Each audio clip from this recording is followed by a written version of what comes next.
Le premier truc qui a été remarqué, c'est que en compétition, il y a peu de femmes comparées aux années précédentes où le festival s'était vanté justement de respecter une certaine forme de parité. Ah bah oui, fallait pas se vanter et faire plaisir 2 années de suite pour arrêter l'effort après, hein. Non, sinon ça se remarque, hein, on vous attend au tournant. Et en vrai, je suis pas du tout dans la notion de quota, etc. Je trouve ça complètement con. Mais il faut quand même noter que sur 19 films en compétition, bah il y en a que 4 qui sont réalisés par des femmes.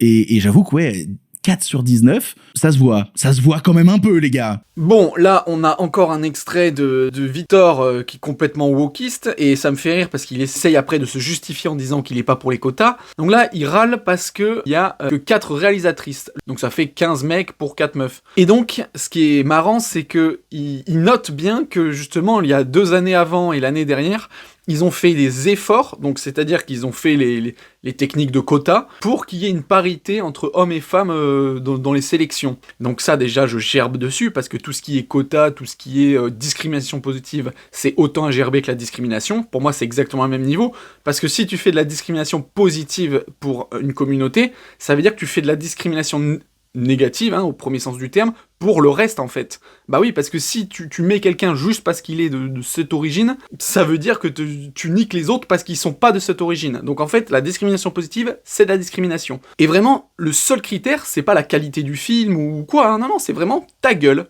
Et donc, il dit qu'avant, on avait mis des quotas, et que donc là, je pense que même le cinéma en général en a eu marre, et il s'est dit, bah, en fait, l'année d'avant et l'année dernière, bah, le résultat était un peu pourri niveau qualité des films, donc maintenant, on va se reconcentrer sur juste le film en soi et sur la qualité des films, sans regarder le sexe des réalisateurs, réalisatrices, et il s'est trouvé que ça fait 14 hommes et 4 femmes. Et là, il fait le kikou en disant, oh, mais là, ça se voit maintenant. Bah oui, mais parce qu'en fait, avant, on choisissait juste les quotas pour faire plaisir aux wokistes, alors que maintenant, ils ont revoulu passer à la qualité des films, c'est tout. Et en plus, ce qui me fait rire, c'est que pour lui, ça le choque qu'il n'y ait que 4 réalisatrices. Mais là, je regarde juste des réalisateurs français, donc ça concerne que la France. En 2019, c'était 25% de réalisatrices femmes ou co-réalisatrices. Donc ça fait une femme sur 4. Donc une femme, 3 hommes. Donc là, 4 femmes sur 15 hommes, c'est plus ou moins la même proportion. C'est normal qu'il n'y ait pas 50% de femmes, donc il n'y en ait pas 10 de représentées pour Cannes. Et en plus, là, c'est dans le monde, donc je pense que la proportion française, elle est plus élevée que la moyenne mondiale, en termes de réalisatrices. Donc voilà, il y en a marre de tous ces quotas.